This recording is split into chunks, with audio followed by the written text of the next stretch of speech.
বন্ধুরা, তোমরা কেমন আছো? আশা করি তোমরা খুব ভালো আছো। আমিও খুব ভালো আছি। আজকে তোমাদের আমি ঝাল ঝাল আলু পোস্ত করে দেখাচ্ছি। আলু পোস্ত করার জন্য আমি আলু নিয়ে নিয়েছি, পোস্ত, কাঁচা লঙ্কা আর অল্প একটু ঝাল লঙ্কার গুঁড়ো দেবো। পোস্ত আর কাঁচা লঙ্কাটা বন্ধুরা আমরা বেটে নিই। আমি বেটে নিয়ে তারপর তোমাদের রান্নাটা করে দেখাচ্ছি। বন্ধুরা, আমি আলু পোস্ত করার জন্য এই যে পোস্ত আর কাঁচা লঙ্কাটা বেটে নেবো। বেটে নিয়ে তারপর তোমাদের দেখাচ্ছি। বন্ধুরা, আমি আলু পোস্ত করার জন্য কড়াটা বসিয়ে নিয়েছি। এর মধ্যে আমি সর্ষের তেল দিয়ে দিলাম। আলু পোস্তটা কিন্তু সর্ষের তেলেই করবে। সর্ষের তেলেই কিন্তু আলু পোস্তটা ভালো লাগে খেতে। তেলটা আমার গরম হয়ে গেলে আমি আলুগুলো দিয়ে দেবো। আর এই যে বন্ধুরা দেখো, আমার কিন্তু পোস্ত বাটা কমপ্লিট হয়ে গেছে। দেখো আমি পোস্ত বেটে নিয়েছি। তেলটা আমার গরম হয়ে যাক, তারপর আমি আলুগুলো দিয়ে দেবো।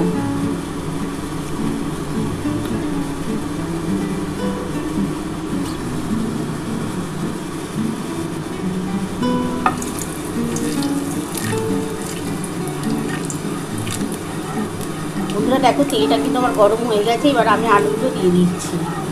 আমি আলুগুলো হালকা একটু ভেজে নেব, নুন হলুদ দিয়ে ভেজে নেব।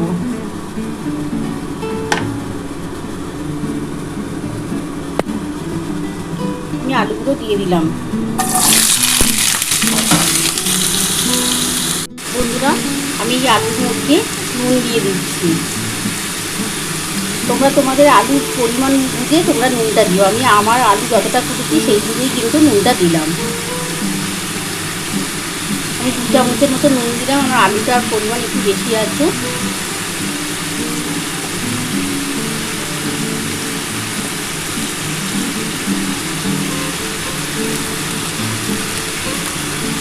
অল্প একটু হলুদ দিয়ে দিচ্ছি।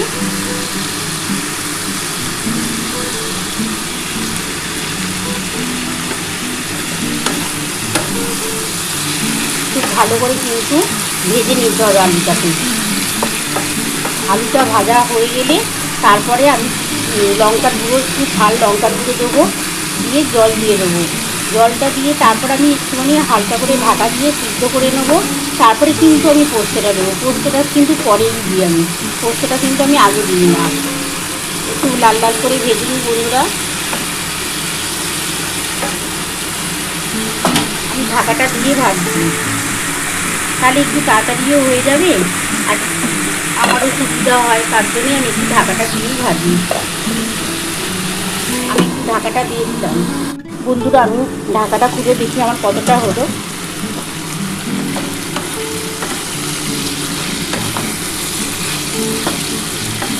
দেখো কি সুন্দর ভাজা হয়ে যাচ্ছে। আমি এরকম ঢাকা দিয়ে ভাজলে আমার কিন্তু আলুটাও সিদ্ধ হয়ে যায় খুব তাড়াতাড়ি। আমার কিন্তু আলু পোস্ত করতে বেশি টাইম লাগে না।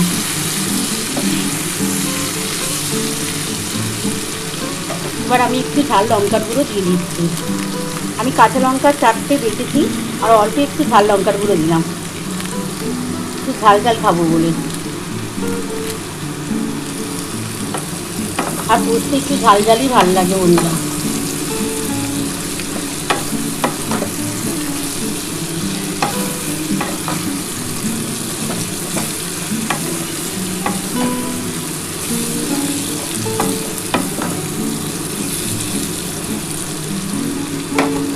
আমি আবার একটু ঢাকাটা দিয়ে দিলাম। বন্ধুরা, আমি ঢাকাটা খুলে দেখি কতটা হলো। আবার দেখো, খুব ভালো করে কিন্তু আমার ভাজা হয়ে গেছে। নুন হলুদ ঝাল লঙ্কার গুঁড়ো সব দিয়ে কিন্তু আমি ভালো করে ভেজে নিয়েছি। এবার আমি জল দিয়ে দেবো। পোস্তটা আমি একটু পরে দিচ্ছি। আমি অল্প একটু জল দিয়ে দিলাম।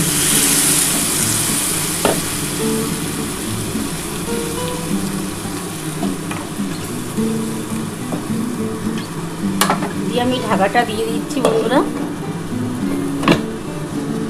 একটু ঢাকা দিয়ে পোস্তটা, আলুটা একটু ফুটে উঠলে তারপরে আমি পোস্তটা দিয়ে দেবো।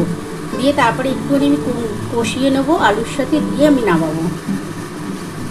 বন্ধুরা, আমি ঢাকাটা খুলে দেখি আমার কতটা হলো। দেখো, আমি জল দিয়ে একটুখানি সিদ্ধ করে নিলাম।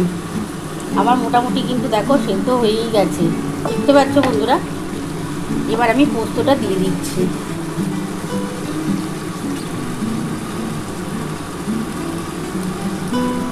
এর মধ্যে আমি জল দিয়ে পোস্তটা ঢেলে দেবো।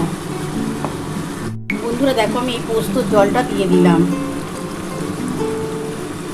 দিয়ে আমি ঢাকাটা দিয়ে দিচ্ছি। আমি ঢাকা দিয়ে একটু পোস্তটা করি, তাহলে পোস্তটা খেতে খুব ভালো লাগে, সেদ্ধটাও খুব ভালো হয়ে যায় আর খেতেও টেস্ট লাগে। আমি ঢাকাটা দিয়ে দিলাম বন্ধুরা। আমি 5 মিনিট পর ফিরে আসছি। বন্ধুরা আমি 5 মিনিট পর ফিরে এলাম, দেখি কতটা হলো আমার পোস্তটা। দেখো আমার পোস্তটা কিন্তু হয়ে গেছে, দেখছো বন্ধুরা কি সুন্দর পোস্তটা হয়েছে। দেখো তোমরাও বাড়িতে এইভাবে পোস্ত করে খেয়েও দেখো। পোস্তটা প্রথমে দিয়ে ভাজবে না, প্রথমে জল দিয়ে আগে আলুটাকে একটু হালকা করে সিদ্ধ করে নেবে, নিয়ে তারপর পোস্তটা দেবে, দেখবে পোস্তটা খেতে খুব টেস্ট হয় তখন। এবার আমি নামিয়ে নিই, নামিয়ে তোমাদের দেখাচ্ছি। বন্ধুরা দেখো আমার কিন্তু আলু পোস্ত নামানো হয়ে গেছে। কেমন হয়েছে বন্ধুরা, তোমরা তো পুরো রেসিপিটাই দেখে নিয়েছো আমি কিভাবে করেছি। তোমাদের যদি এই রেসিপিটা ভালো লেগে থাকে প্লিজ একটা লাইক সাবস্ক্রাইব করতে ভুলো না, আর কমেন্ট বক্সে জানিও কেমন হয়েছে। তাহলে এরকম আরও নতুন নতুন রেসিপি নিয়ে তোমাদের সামনে হাজির হব। Thank you.